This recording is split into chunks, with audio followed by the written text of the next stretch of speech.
Generally హీరోలకి అభిమానులు ఉంటారు, నాగవంశి గారికి కూడా అభిమానులు ఉంటారు అనమాట. I love this. లేదు యా,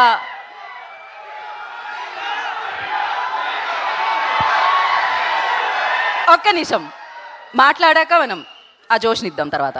డైలాగులు బాగున్నాయా? పంచులన్నీ పేలినాయా?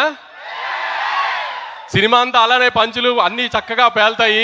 ఏదో పెద్ద కథ చెప్తాము, అదేంటి కొంచెం ఎమోషనల్గా ఫీల్ అవ్వటం అలాంటి ఏ ఉండవు.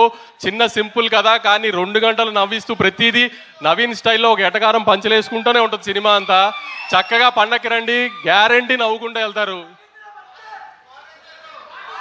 వద్దు, కాలర్ లైట్ గురించి ఇప్పుడు ఎందుకని అన్నీ మనం తర్వాత చూసుకుందాం, దానికి చాలా టైం ఉంది. కాలర్లు ఎత్తడాలు అవన్నీ మే నుంచి స్టార్ట్ చేద్దాం, ఇప్పుడేం వద్దులే.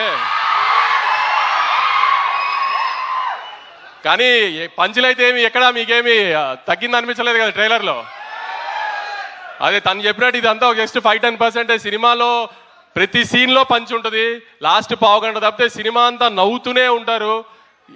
ఎట్టి పరిస్థితిలో నవీన్ అయితే డిసప్పాయింట్ చేయడు. తాను అన్నట్టు 1-2 సంవత్సరాల నుంచి ఒకటే కథ మీద కూర్చుని రాస్తూనే ఉన్నాడు. ఎంత ఫైన్ ట్యూన్ చేయగలిగాడు చేస్తూనే ఉన్నాడు. ఆడియన్కి చిన్న ఇబ్బంది పడకూడదు ఇది అది అని అన్ని ఎలిమెంట్స్ కవర్ చేశాడు. కొత్తగా ఆమె ఇప్పటిదాకా ఎక్కడ రివీల్ చేయనట్టు ఒక చిన్న ఎలక్షన్ బ్లాక్ కూడా ఉంటుంది, అది ఫన్ టోన్లో ఉంటుంది అంతా.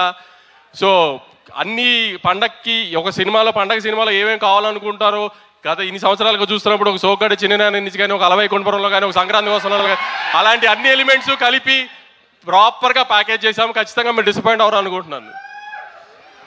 అందరూ థియేటర్స్కి వచ్చి ఖచ్చితంగా సినిమా చూసి మనల్ని అందరినీ ఎక్కుతున్న వాళ్ళందరికీ సమాధానం చెప్తాం. ఈసారి కొంచెం గట్టిగా థియేటర్స్ రండి. Thank you so much Vamsi గారు.